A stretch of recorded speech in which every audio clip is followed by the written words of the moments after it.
యేసుక్రీస్తు నామమున మీ అందరికీ శుభములు. చిన్న అంశంతో మీ దగ్గరికి వచ్చి ఉన్నాను. ఒక గొర్రెల కాపరి ఉన్నాడు. అతనికి 100 గొర్రెలు ఉన్నాయి. వాటి మేత కోసము పొలానికి తీసుకుని వెళ్ళాడు. సాయంకాలం తన ఇంటికి చేర్చినప్పుడు గొర్రెలన్నింటిలో లెక్క వేస్తే 99 ఉన్నాయి. ఒక గొర్రె తప్పుకుంది. అయితే 99 ఉన్నాయి కదా అని చెప్పి సంతోషించారు. ఆ తప్పుపోయిన గొర్రె కోసము వెతకడానికి వెళ్ళాడు. ఎందుకంటే ఏ క్రూరమైన మృగము చంపివేస్తుందని చెప్పి ఆ గొర్రెని వెతకడానికి, రక్షించడానికి వెళ్ళాడు. ప్రతి చోట వెతికాడు.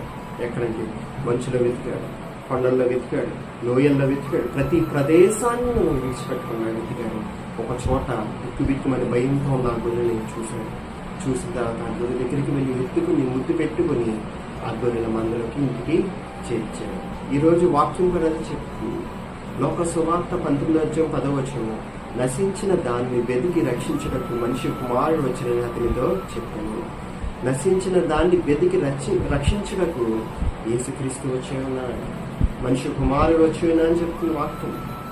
ఈరోజు నువ్వు బాప్తిసం తీసుకున్న రక్షణ పొందో, ఆయన సరే పాపాన్ని విడిచిపెట్టలేకపోతున్నావు. ఆ పాపం నుంచి ఎలా విడుదలవ్వాలని నీకు తెలియట్లేదు.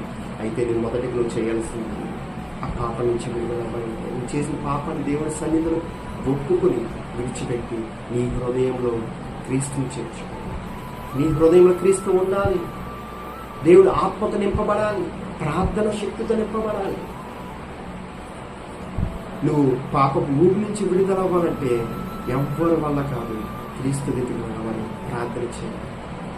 నీ హృదయంలో క్రీస్తుని చేర్చుకో. అప్పుడు పాపాల నుంచి అంతా విడుదల ఉంటావు. నీకు అన్న పాపాన్ని, శాపాన్ని తొలగిస్తాడు. ప్రతి విషయం నీకు విజయము ఇస్తాడు. అప్పు ఊబుల్లో కూలిపోయి ఉన్నావా? మరణించాలనుకుంటున్నావు. ఈరోజు ఎవరు సహాయం చేసేవాడు లేరా? అందరూ నిన్ను వెలివేస్తున్నారా? నిన్ను చేదరించుకుంటున్నారా? అయితే మరణం తప్పించి నీకు దిక్కు లేదా? మోసపోయావా? ఎవరి చేతులైనా సరే మళ్ళీ దేవుడు నన్ను క్షమిస్తారా అని చెప్పి అడుగుతున్నావా? అయితే దేవుడు ఏమంటాడంటే, నీకోసం నా ప్రాణం ఇచ్చాను కదా, నా దగ్గర రా కుమారుడు, నీ హృదయంలో నన్ను చేర్చుకో, నాకు మొరపెట్టు, నేను రక్షించడానికి నేను సిద్ధంగా ఉన్నాను, నేను పరిశుద్ధపరచడానికి నేను సిద్ధంగా ఉన్నాను, నేను ఆశీర్వదించడానికి నేను సిద్ధంగా ఉన్నాను. దిగులు పడదు. నీ చింత యావత్తంతా, నీ సమస్త భారమంతా నా మీద వేయి.